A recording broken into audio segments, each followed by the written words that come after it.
So good morning guys और आपके crack exam channel में आप सभी का स्वागत है। तो आज के इस वीडियो में 27 मई के इंपॉर्टेंट करंट अफेयर्स को हम कवर करने वाले हैं। तो हमारा पहला प्रश्न है कि अभी किसे प्रतिष्ठित इवेंटर ऑफ द ईयर पुरस्कार मिला है। तो सही उत्तर होगा ऑप्शन है राजीव जोशी को। ये भारतीय अमेरिकी आविष्कारक है राजीव जोशी और अभी इन्हीं को inventor of the year award से सम्मानित किया गया है। इन्हें यह सम्मान इलेक्ट्रॉनिक उद्योग को आगे बढ़ाने और आर्टिफिशियल इंटेलिजेंस में बेहतर योगदान देने के लिए दिया गया है। देखो, इन्होंने कई आविष्कार किए हैं और आपको बता दूं इनके नाम 250 से ज्यादा पेटेंट भी दर्ज हैं। तो ये अभी न्यूयॉर्क में IBM Thomson Watson research center में काम करते हैं। तो आपको इनका नाम याद रखना है, राजीव जोशी इनका नाम है। बाकी जो नाम यहाँ पे देख रहे हो ये भी हमने अभी करंट अफेयर्स में ही पढ़े थे, मैं आपको रिवाइज करा देता हूँ। विनय वधवार 2019 के अलेक्जेंडर डेल रिम्पल अवार्ड जीता था इन्होंने। सिद्धार्थ वरदराजन भारतीय पत्रकार हैं और कौन सा पुरस्कार जीता था इन्होंने? फ्रीडम ऑफ स्पीच अवार्ड जीता था। बाकी प्रोफेसर टी प्रदीप की बात करेंगे, ये IIT मद्रास में प्रोफेसर है और अभी इन्हें साइंस एंड टेक्नोलॉजी की कैटेगरी में 2020 का निक्केई एशिया अवार्ड मिला था। तो ये नाम भी आपको ध्यान रखना है। बढ़ते हैं आगे। फिर है हाल ही में वर्ल्ड हेल्थ ऑर्गेनाइजेशन ने खेलों के जरिए स्वास्थ्य में सुधार लाने के लिए किसके साथ समझौता किया है? तो आंसर होगा option C, international Olympic committee के साथ। तो अभी वर्ल्ड हेल्थ ऑर्गेनाइजेशन ने खेलों और शारीरिक गतिविधियों के माध्यम से स्वास्थ्य को बढ़ावा देने के लिए इंटरनेशनल ओलंपिक कमेटी के साथ समझौता किया है। साथ ही कोविड-19 के खिलाफ लड़ाई लड़ने के लिए एक टीम भी बनाई है। अब देखो, यहाँ पे दो टर्म हमारे लिए इंपॉर्टेंट हो जाती है, एक तो WHO और एक इंटरनेशनल ओलंपिक कमेटी। पहले WHO के बारे में देख लेते हैं। इसकी स्थापना हुई थी 7 अप्रैल 1948 को और यही कारण है कि हम हर साल 7 अप्रैल को वर्ल्ड हेल्थ डे के रूप में मनाते हैं। इसका हेडक्वार्टर कहां पर है? जेनेवा स्विट्जरलैंड में है और इसके डायरेक्टर जनरल कौन है? टेड्रोस अधानोम है। अच्छा, अभी करंट अफेयर से आपको कुछ रिलेट करके बताता हूं। अभी भारत को 3 साल के लिए WHO के कार्यकारी बोर्ड में शामिल किया गया था, याद होगा आपको। इसके अलावा एक और पॉइंट याद रखो, जो हमारे भारत के स्वास्थ्य मंत्री हैं डॉक्टर हर्षवर्धन जी, उनको WHO के कार्यकारी बोर्ड का अध्यक्ष बनाया गया है। बहुत बड़ी बात है और बहुत इंपॉर्टेंट आपके लिए ये फैक्ट होगा। अब यहाँ पे इंटरनेशनल ओलंपिक कमेटी की बात करेंगे तो 2 पॉइंट आप कम से कम याद रखो। एक तो इसका हेडक्वार्टर कहां पर है? लाउजेन स्विट्जरलैंड में है और इसके प्रेसिडेंट का नाम क्या है? थॉमस बक। बढ़ते आगे। फिर है हाल ही में DRDO ने किस नाम से एक आर्टिफिशियल इंटेलिजेंस बेस्ड एक अटेंडेंस एप्लीकेशन बनाया है?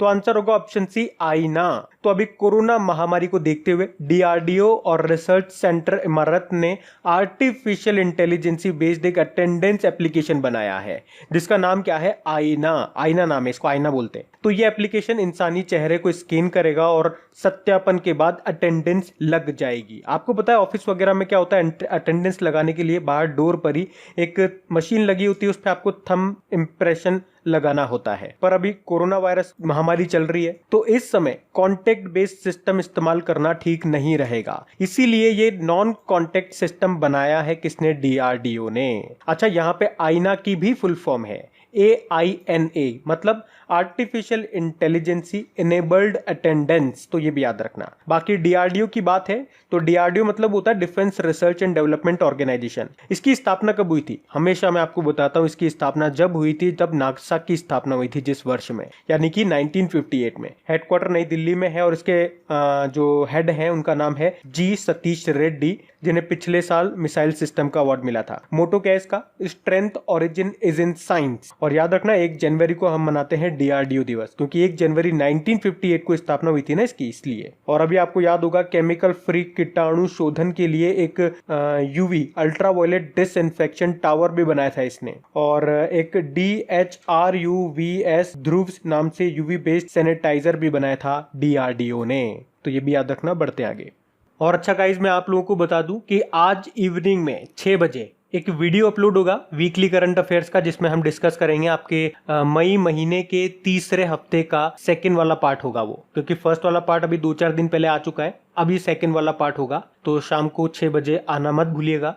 और गाइज, अगर वीडियोस आपको अच्छे लग रहे हैं, मेरी मेहनत अच्छी लग रही है और ये वाकई अगर आपके लिए हेल्पफुल है, तो प्लीज वीडियो को शेयर जरूर किया कीजिए। अगर इन वीडियोस से आपकी हेल्प होती है तो आप लोग मेरी हेल्प जरूर करें इन वीडियोस को लाइक और शेयर करके, ताकि इन वीडियोस को कंटिन्यू रखने में मुझे भी आपका सपोर्ट मिल सके। तो प्लीज इसे लाइक और शेयर जरूर करना। और अगर आप में से कोई इस वीडियो को फर्स्ट टाइम देख रहा है तो इस चैनल को आप सब्सक्राइब कर लीजिए, और सब्सक्राइब करने के बाद में पास में जो बेल आइकन आएगा उसे आप दबाना बिल्कुल मत भूलिएगा, क्योंकि आपको वीडियोस के नोटिफिकेशन तभी मिलेंगे जब आप बेल आइकन को प्रेस करोगे। तो चलिए अब बढ़ते हैं आगे।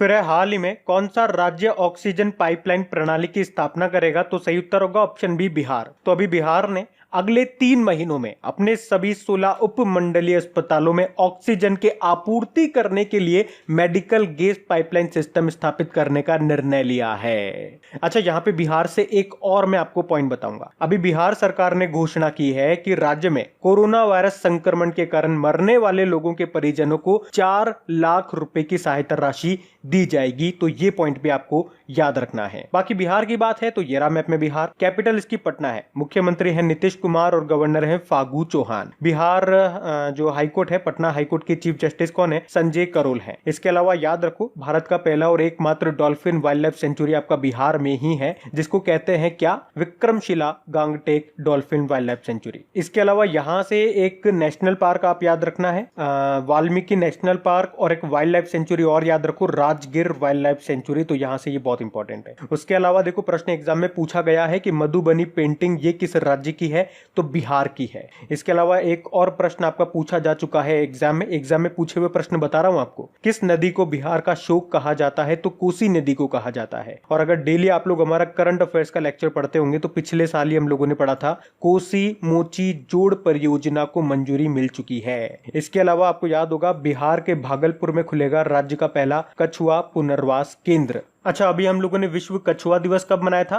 23 मई को मनाया था। और 22 मार्च एक इंपॉर्टेंट डे है, याद रखो। क्या मनाते हैं 22 मार्च को? पहले बताओ। वर्ल्ड वाटर डे मनाते हैं, ये आपको पता होगा। साथ में मैंने आपको हमेशा बताया है, अगर आप डेली हमारा करंट अफेयर्स का रिवीजन वाला वीडियो देखते होंगे, जहां पे 10 इंपॉर्टेंट डेज का मैं आपको रिवीजन करवाता हूं, वहां पे मैं आपको कई बार बता चुका हूं। 22 मार्च को 2 इंपॉर्टेंट डे होते हैं, एक तो वर्ल्ड वाटर डे होता है, साथ में बिहार दिवस भी हम मनाते हैं 22 मार्च को। ये भी याद रखना है। बढ़ते हैं आगे। फिर है हाल ही में कौन सा राज्य 1100 दुर्लभ पौधों के विलुप्त होने से बचाने के लिए एक रिपोर्ट जारी करने वाला पहला राज्य बन गया है? तो आंसर होगा ऑप्शन है उत्तराखंड। तो अभी उत्तराखंड 1100 दुर्लभ पौधों को विलुप्त होने से बचाने के लिए अपने संरक्षण प्रयासों को उजागर करने वाली एक अनूठी रिपोर्ट जारी करने वाला पहला राज्य बन गया है। इसका उद्देश्य यह है कि पौधों की जो प्रजातियां हैं वे वन विभाग के साथ संरक्षित रहे और आम जनता के बीच पौधों की प्रजातियों के संरक्षण को बढ़ावा दिया जा सके। अच्छा देखो, बात उत्तराखंड की है तो ये रहा मैप में उत्तराखंड। कैपिटल क्या है इसकी? देहरादून है। और आपको याद होगा, पिछले साल पहला हेलीकॉप्टर समिट हुआ था यहीं पे। देखो, अभी आपने पढ़ा होगा, देहरादून की ग्रीष्मकालीन राजधानी की घोषणा कर दी गई है, यानी कि समर कैपिटल की घोषणा हो चुकी है। क्या बनेगी? गैरसैंण बनेगी। मुख्यमंत्री त्रिवेंद्र सिंह रावत हैं, गवर्नर हैं बेबी रानी मौर्य, और उत्तराखंड हाईकोर्ट के चीफ जस्टिस का नाम है रमेश रंगनाथन। अभी आपको याद होगा, उत्तराखंड सरकार ने बेरोजगार युवाओं को नौकरी के अवसर दिलाने में सहायता करने के लिए होप पोर्टल लॉन्च किया था। याद रखना, 1 से 7 मार्च तक हमने अंतरराष्ट्रीय योग महोत्सव मनाया था। कहां पे? ऋषिकेश में। और ऋषिकेश में ही भारत के पहले ग्लास फ्लोर सस्पेंशन ब्रिज का निर्माण किया जाएगा गंगा नदी पे। मतलब जो उसका फ्लोर होगा ना, वो ग्लास का होगा, ट्रांसपेरेंट, आप आर पार देख सकोगे। उसके अलावा कृषि भूमि को पट्टे यानी कि लीज पर देने वाला पहला राज्य भी कौन सा बना था? आपका उत्तराखंड बना था। अच्छा, यहाँ पे एक नेशनल पार्क और एक डैम है जो काफी बार एग्जाम में पूछे जाते हैं। एक तो टिहरी डैम है जो कि भारत का सबसे ऊंचा डैम है, ये आपका यहीं पर है। और किस नदी पे है पूछ लिया जाएगा तो भागीरथी नदी पर है। और एक नेशनल पार्क भी है, जिम कॉर्बेट नेशनल पार्क। ये भारत का सबसे पुराना नेशनल पार्क है। इसे पहले हेली नेशनल पार्क के नाम से जाना जाता था। और इसमें से एक नदी भी निकलती है जिसको कहते हैं रामगंगा नदी। अच्छा, वैसे भी जिम कॉर्बेट नेशनल पार्क तो अभी न्यूज में भी था। क्यों न्यूज में था? क्योंकि कोविड-19 के लक्षणों वाले जानवरों के लिए क्वारंटाइन सेंटर बनाया गया था यहाँ पे। इसके अलावा आपको याद होगा उत्तराखंड से कि देश का दूसरा ट्यूलिप गार्डन बनाया जाएगा उत्तराखंड के पिथौरागढ़ में। पहला कहां पर है? पहला आपके जम्मू कश्मीर के श्रीनगर में है, और वो भारत का ही नहीं, पूरे एशिया का सबसे बड़ा ट्यूलिप गार्डन है। ट्यूलिप क्या होता है? ट्यूलिप एक तरह का फूल होता है। बढ़ते हैं आगे। फिर है हाल ही में विश्व थायराइड दिवस कब मनाया गया? तो सही उत्तर होगा ऑप्शन डी 25 मई को। तो हर साल 25 मई को वर्ल्ड थायराइड डे के रूप में मनाया जाता है। और इसे मनाए जाने का उद्देश्य क्या है? थायराइड के बारे में जागरूकता फैलाना और थायराइड रोगों की रोकथाम और उपचार के बारे में जागरूकता फैलाना। अब यहाँ पे एक टर्म निकल के आती है थायराइड। तो थायराइड ग्लैंड, जिसे हम हिंदी में बोलते हैं थायराइड ग्रंथि।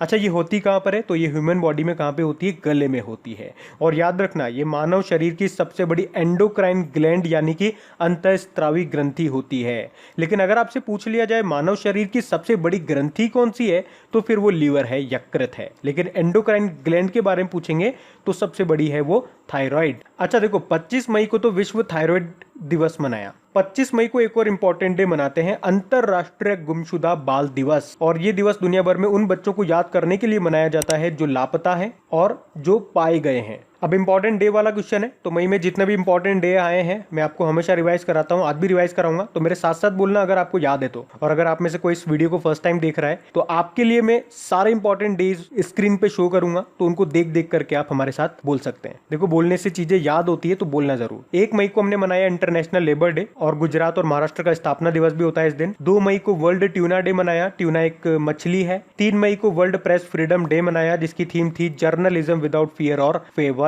5 मई को वर्ल्ड अस्थमा डे मनाया, मई के पहले मंगलवार को मनाते हैं। 7 मई को वर्ल्ड एथलेटिक्स डे मनाया। 8 मई को वर्ल्ड रेड क्रॉस डे मनाया। 8 मई को ही वर्ल्ड थैलेसीमिया डे मनाया। 9 मई को विश्व प्रवासी पक्षी दिवस यानी कि वर्ल्ड माइग्रेटरी बर्ड डे मनाया। ये साल में 2 बार मनाते हैं, मई और अक्टूबर के दूसरे शनिवार को। तो इस साल का याद रख लो, एक तो 9 मई को और एक 10 अक्टूबर को मना रहे हैं। थीम क्या है इसकी? Birds connect our world. 11 मई को नेशनल टेक्नोलॉजी डे मनाया। 12 मई को इंटरनेशनल नर्स डे मनाया। 16 मई को राष्ट्रीय डेंगू दिवस मनाया। 16 मई को सिक्किम का स्थापना दिवस भी होता है और इंटरनेशनल डे ऑफ लाइट भी मनाते हैं। 17 मई को वर्ल्ड हाइपरटेंशन डे मनाया। 18 मई को अंतरराष्ट्रीय संग्रहालय दिवस इंटरनेशनल म्यूजियम डे मनाया। 20 मई को विश्व माप विज्ञान दिवस वर्ल्ड मेट्रोलॉजी डे मनाया। और 20 मई को विश्व मधुमक्खी दिवस भी मनाया हमने। बाकी 23 मई को विश्व कछुआ दिवस मनाया था और 24 मई को राष्ट्रमंडल दिवस मनाया था। तो ये सारे इंपॉर्टेंट डेज आपको याद रखने हैं। बढ़ते हैं आगे। फिर हाल ही में किसने अपना ग्रूमिंग और personal care brand fresh launch किया है? तो आंसर होगा ऑप्शन डी, सलमान खान ने। तो सलमान खान ने एक नया ग्रूमिंग और पर्सनल केयर ब्रांड फ्रेश को लॉन्च किया है। यहाँ पे फ्रेश की स्पेलिंग FRESH नहीं है, FRSH है, जो कि इनके ब्रांड का नाम है, जिसमें सबसे पहला प्रोडक्ट अभी सैनिटाइजर लाया जा रहा है। इसके बाद में डिओड्रेंट्स, बॉडी वाइप्स और परफ्यूम्स वगैरह जैसे दूसरे प्रोडक्ट्स भी लाए जाएंगे। तो इनका नाम याद रखना है, सलमान खान का है ये फ्रेश नया ब्रांड है। बाकी सानिया मिर्जा की बात करेंगे, इनका नाम अभी न्यूज में था। क्यों न्यूज में था? फेड कप हार्ट अवार्ड जीतने वाली पहली भारतीय टेनिस प्लेयर बनी थी ये। देखो, ये जो फेड कप होता है ना, पूछ लिया जा सकता है किस खेल से संबंधित है, तो महिलाओं का टेनिस टूर्नामेंट होता है, ये टेनिस से संबंध रखता है। करीना कपूर ये अभी प्यूमा की ब्रांड एम्बेसडर बनी थी, और दिया मिर्जा ये तो आप जानते ही होंगे, अब ये 2022 तक यूनाइटेड नेशन एनवायरमेंट प्रोग्राम की गुड विल एम्बेसडर यानी कि सद्भावना राजदूत बनी रहेंगी। बढ़ते आगे। फिर हाल ही में किस देश ने कोरोना वायरस महामारी के बाद लगाए गए देशव्यापी आपातकाल को पूरी तरह से हटा दिया है? तो आंसर होगा ऑप्शन सी, जापान ने। तो अभी जापान के जो प्रधानमंत्री हैं शिंजो अबे, उन्होंने कोरोना वायरस के नए मामलों में कमी आने लगी तो जो राष्ट्रीय स्तर पर आपातकाल लगाया गया था, अब उसे पूरी तरह से हटा दिया गया है। अब बात जापान की है, तो ये रहा मैप में जापान। कैपिटल इसकी टोक्यो है। अच्छा, टोक्यो ओलंपिक इस साल जो होने वाले थे उन्हें स्थगित कर दिया गया, अब ये अगले साल होंगे। और इसके मैस्कॉट यानी कि शुभंकर आप याद रखो, क्योंकि ये एग्जाम में पूछे जा चुके हैं। क्या है मैस्कॉट? मिराइतोवा और सोमाइती। करेंसी येन है, प्रधानमंत्री शिंजो अबे हैं। और यहाँ पे अभी नए राजा बने थे, उनका नाम क्या है? नारूहितो है। और नए युग की शुरुआत हुई है नए राजा बनते ही। तो नया युग कौन सा हुआ है शुरू? रीवा युग। जापान की संसद को डाइट कहते हैं, और जापान को सूर्योदय का देश यानी कि लैंड ऑफ राइजिंग सन भी कहा जाता है। ये प्रश्न भी एग्जाम में पूछा जा चुका है, याद रखना। और अभी आपको याद होगा मणिपुर के जो डॉक्टर थंगजाम धबाली सिंह हैं, उनको जापान के ऑर्डर ऑफ राइजिंग सन से सम्मानित किया गया था। और जनवरी में जो हेनले पासपोर्ट इंडेक्स 2020 आया था, उसमें टॉप पे रहा था जापान, और उसमें भारत की रैंक आपको याद रखनी है 84 थी। इसके अलावा अभी कुछ दिन पहले हमने पढ़ा कि जापान ने स्पेस ऑपरेशन स्क्वाड्रन को भी लॉन्च किया था। तो ये पॉइंट्स ध्यान रखना। बढ़ते आगे। फिर हाल ही में किसने भारतीय विवाद समाधान केंद्र यानी कि इंडियन डिस्प्यूट रिजोल्यूशन सेंटर का उद्घाटन किया है? तो सही उत्तर होगा ऑप्शन सी, AK सीकरी ने। तो सुप्रीम कोर्ट के पूर्व न्यायाधीश हैं ये AK सीकरी, और अभी इन्होंने दिल्ली में इंडियन डिस्प्यूट रिजोल्यूशन सेंटर का उद्घाटन किया है। तो ये कागज रहित विवाद समाधान वातावरण प्रदान करता है, मतलब सारे जो यहाँ पे मामले होंगे, सारे जो काम होंगे वो कागज के बिना होंगे, यानी कि कंप्यूटर वगैरह पे होंगे, इसमें कागज का इस्तेमाल नहीं होगा। अच्छा, ये 3 नाम मैं आपको और बताऊंगा, वैसे आप इनको जानते होंगे। दीपांकर दत्त अभी बॉम्बे हाईकोर्ट के चीफ जस्टिस बने, विश्वेश्वर सोमदर मेघालय हाईकोर्ट के चीफ जस्टिस बने, और मोहम्मद रफीक ये उड़ीसा हाईकोर्ट के चीफ जस्टिस बने हैं। अच्छा, चीफ जस्टिस ऑफ इंडिया यानी कि भारत के जो सुप्रीम कोर्ट के चीफ जस्टिस है, मुख्य न्यायाधीश, वो कौन है? अरविंद बोबडे हैं। कौन से नंबर के हैं? 47 नंबर के हैं। अच्छा, 2 पॉइंट मैं आपको कई बार बता चुका हूँ। सुप्रीम कोर्ट के जो चीफ जस्टिस होते हैं हमारे, उनकी रिटायरमेंट एज कितनी होती है? उनकी 65 होती है। और हाई कोर्ट के जो चीफ जस्टिस होते हैं हमारे, उनकी रिटायरमेंट एज होती है 62। तो ये आपको याद रखना है। बढ़ते आगे।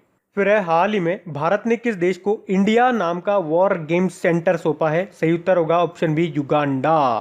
तो अभी भारत ने युगांडा पीपल्स डिफेंस फोर्स को इंडिया नाम का एक वॉर गेम्स सेंटर बना के दिया है, मतलब उनको सौंपा है। तो युगांडा गणराज्य के जो राष्ट्रपति हैं जनरल योवेरी मुसेवेनी, उन्होंने वॉर गेम्स सेंटर जिसका नाम है इंडिया, उसका उद्घाटन किया है, और इसे $2,65,000 की लागत से बनाया गया है। इसके साथ मैं आपको बता दूं, देखो, भारतीय मूल के जो युगांडा वासी हैं, उन्होंने वॉर गेम्स सेंटर की स्थापना के लिए स्वैच्छिक योगदान दिया था, मतलब डोनेट किया था उन्होंने। अब बात युगांडा की है, तो ये रहा मैप में युगांडा। देखो, ये एक ईस्ट अफ्रीकन कंट्री है जिसकी कैपिटल है कंपाला, करेंसी है युगांडा शिलिंग, और प्रेसिडेंट है योवेरी मुसेवेनी। बढ़ते हैं आगे।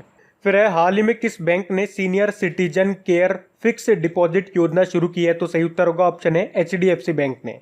तो अभी HDFC बैंक ने सीनियर सिटीजन केयर FD योजना शुरू की है। ये स्पेशली जो सीनियर सिटीजन होते हैं ना, उनकी देखभाल के लिए बैंक विशेष FD पर ज्यादा इंटरेस्ट रेट देगा। अब HDFC बैंक की बात है तो इसके बारे में जान लेते हैं। इसकी स्थापना 1994 में हुई थी। मुंबई में हेडक्वार्टर है, और इसके MD CEO है आदित्य पुरी। अच्छा, इसकी टैगलाइन क्या है? HDFC बैंक की टैगलाइन है, वी अंडरस्टैंड योर वर्ल्ड। अच्छा, आपको याद होगा अभी HDFC बैंक ने एक सॉन्ग भी रिलीज किया था, #हम हार नहीं मानेंगे नाम से। उसके अलावा पीपल्स बैंक ऑफ चाइना का जो सेंट्रल बैंक है, उसने HDFC में अपनी हिस्सेदारी को बढ़ा करके 1.01% कर लिया है। इसके अलावा अभी HDFC बैंक ने सेफ्टी ग्रिड नाम से एक अभियान भी शुरू किया था। तो ये सारे पॉइंट्स आपको याद रखने। बाकी देखो, सिटी यूनियन बैंक की बात कर ले तो ये भी न्यूज में था, क्योंकि इसके अभी MD CEO फिर से रीअपॉइंट हुए हैं। क्या नाम है उनका? N कामाकोदी। और यस बैंक की बात करेंगे तो यहाँ से 2 अपॉइंटमेंट निकल के आते हैं। एक तो इसके चीफ रिस्क ऑफिसर बने नीरज धवन, और इसके MD CEO बने इसी साल प्रशांत कुमार। RBL बैंक भी अभी न्यूज में था, इसके CRO चीफ रिस्क ऑफिसर बने थे दीपक कुमार। बढ़ते हैं आगे।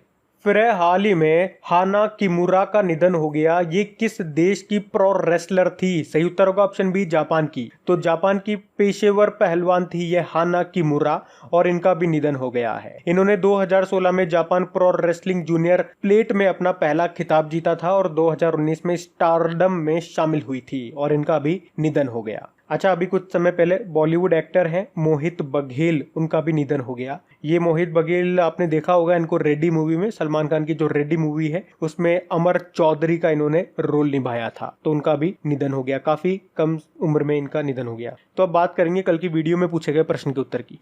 तो कल की वीडियो में आपसे पूछा गया था कि भारतीय मौसम विभाग ने मौसम सेवाओं की जानकारी के लिए किस ऐप में मौसम सेवाओं को लॉन्च किया? तो आंसर होगा ऑप्शन डी, उमंग। आप सभी ने प्रश्न का बिल्कुल सही उत्तर दिया है। और गाइज, अगर आपने वीडियो को अभी तक लाइक शेयर नहीं किया है, इसे लाइक शेयर करना भूल गए हैं, तो प्लीज इसे एक लाइक जरूर दीजिएगा, और अपने दोस्तों के साथ में, या अगर आपका कोई स्टडी ग्रुप है तो प्लीज वहां पे इसे शेयर जरूर कर देना।